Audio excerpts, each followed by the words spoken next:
I'm going to be covering 3 red flags every potential homeowner needs to think about when they start home shopping.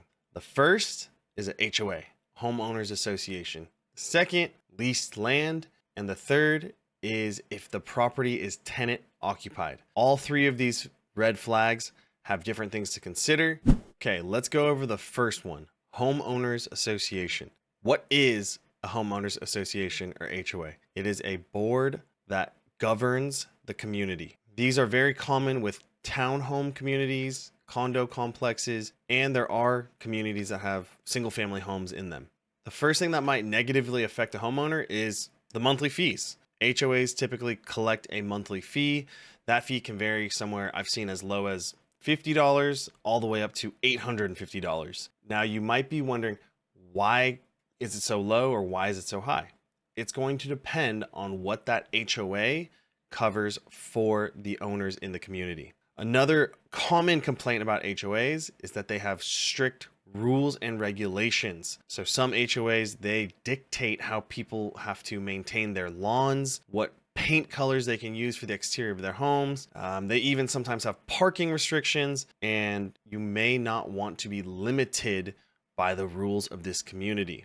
Another major complaint about HOAs is just the limited control that you have over the exterior of your home. Some HOA communities even have regulations and rules about how you can remodel the interior of your home. So many people actually buy homes so they can control what goes on with their property. And having limited control or being a part of a very strict HOA might take that ability away from you. Another item that is related to cost and HOA is special assessments. So on top of that monthly HOA fee, you might have what's called a special assessment. So if the community is doing a major project, maybe they are repaving all the roads in the community, or maybe they're adding a community pool, maybe they're doing major termite work to the entire community, they could have additional special assessment that gets charged to the owners. And the last negative item that could be related to an HOA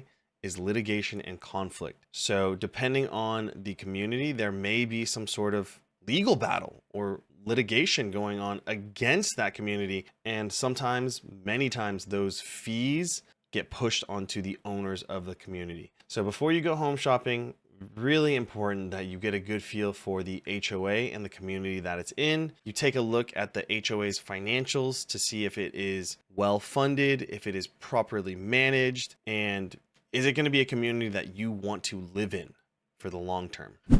The second red flag that I'm going to be talking about is leased land. So what is leased land? That is when the property that you acquire is on top of land that is not owned by you or that community. It's leased. So the first thing to consider with leased properties on leased land is that you're typically paying an additional fee for that land lease. I've seen the costs vary from $200 to $900 a month. And that is basically just an additional cost that does not really provide you an additional benefit or add to your equity in the long term. So with that additional monthly cost, this usually hurts the appreciation and the resale value of properties on leased land. Another issue with purchasing a home on leased land is that you may not have an easy route for financing.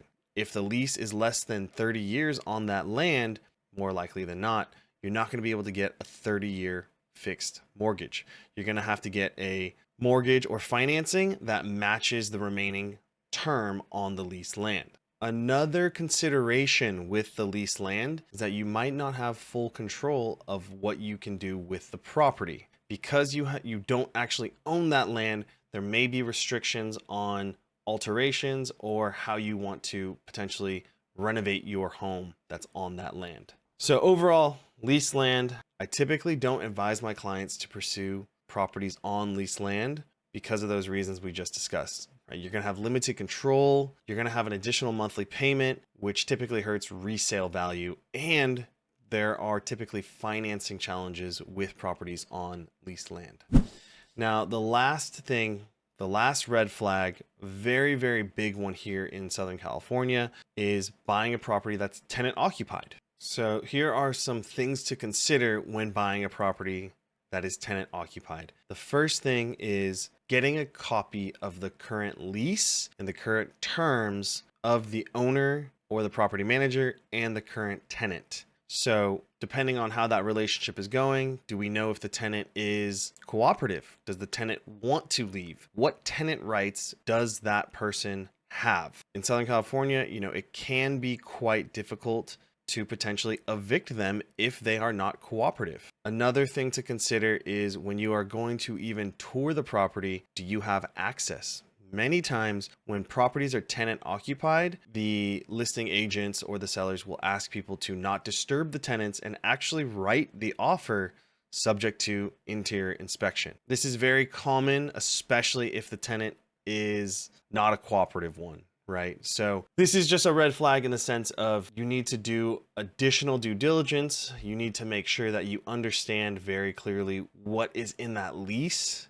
because you are assuming the terms of that lease. Obviously, if you do plan on moving into the home, then you would have the right to evict them with the proper notice. Are you going to be able to evict them in a timely and professional manner? Another thing to consider with tenant occupied properties is the condition of the home. If you're having trouble even touring the home, are you going to be able to do the proper inspections and due diligence if it is tenant occupied? Obviously, there are some potential upsides with buying a property that's tenant occupied, but these are the red flags that I want you to be aware of before you move forward. So in summary, the 3 major red flags that you must consider when buying a home: look at if the home has a HOA. If it does, do your due diligence on the HOA, see if it's strict, see what the monthly payments are, talk to people that have lived in that community, see if there's pending litigations. Second one,